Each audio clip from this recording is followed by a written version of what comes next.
yet to be seen if what Trump says he will do and what he actually does or is allowed to do will come true, because he does actually have some handcuffs around him in being able to implement those types of policies. One being the balance sheet of the US. They're already $20 trillion in debt, and how much further they can go. They can write their own credit limit, but at some point in time you need to see a return on your investment and be able to repay that.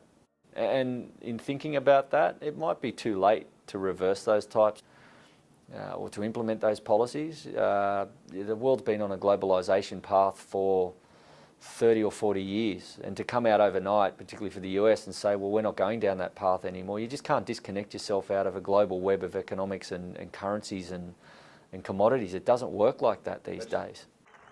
For many decades, we've enriched foreign industry at the expense of American industry.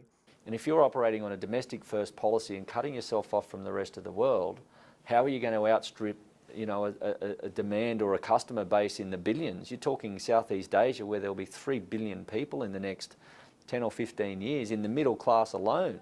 That's a big customer base to sell to, and yet America has 300 million. If you're a US corporation who's been exporting, saying, well, our growth efforts are hampered because we can't go offshore anymore, how am I going to replace that with the customers I have here? It's impossible. So I just can't see how a country can disconnect itself out of geopolitical, economic, even military ties in a very short space of time. He's only got 4 years, so I doubt anything real is going to be achieved or concrete is going to be achieved in that point of time. Great talking or dangerous talk and good rhetoric, I think short on action and short on outcome. We must protect our borders from the ravages of other countries making our products, stealing our companies, and destroying our jobs.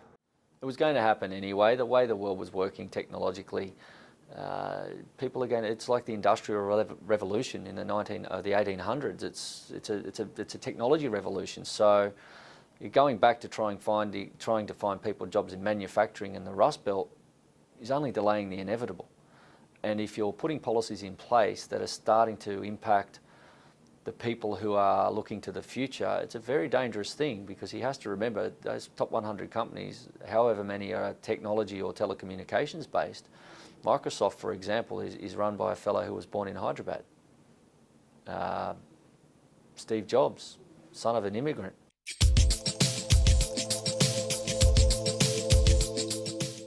The one thing that you could promote in all of this is stable government, stable legislation. You know, we're not at risk of going protectionist. We're not at risk of offending our best customers. Come to Australia and do business. We're a good country. We've got stable government, good legislation, good court systems. It's a very safe bet. Come here and set up. Come here and bring your best talent. You know, we should be out there fishing for it too. We've got to go out there and forge these relationships and bring them to Australia. If they don't want to go to the US,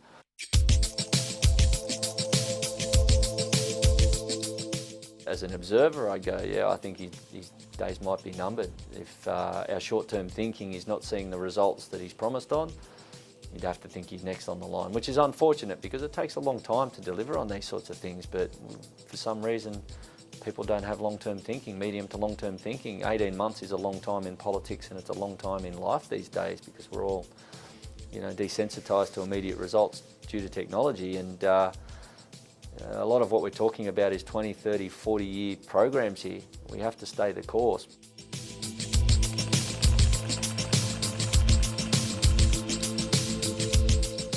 Like, all the platforms are there, smart people, great research facilities. There's universities in Australia and in Sydney who've got technology research centres who are touting for business. They're saying, we're open to partner with businesses to develop ideas that you have. We'll partner with you and we'll help bring that to commercial reality. We've got all the people here wanting to help you.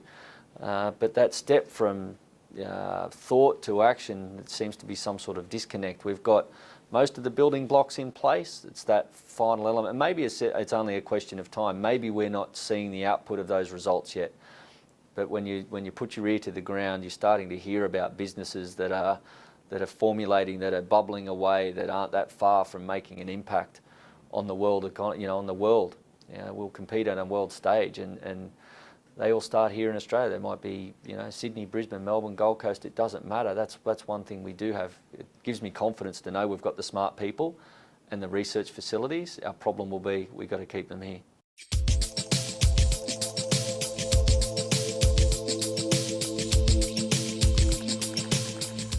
One of the dynamics of a diverse and modern economy is that we don't have just one source of income.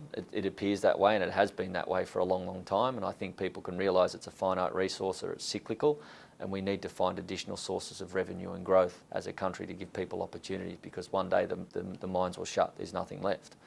And we need to move on that. It's going to take a little bit longer than perhaps people are prepared to wait for, but it needs to happen, it needs to arrive, and it takes our focus away from the commodity cycle in terms of running this country.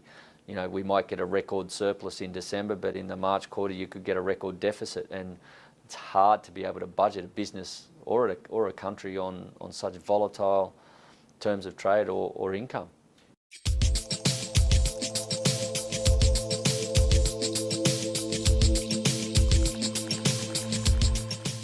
I think it's the property investment sector, and you're looking for geographic location and dwelling type.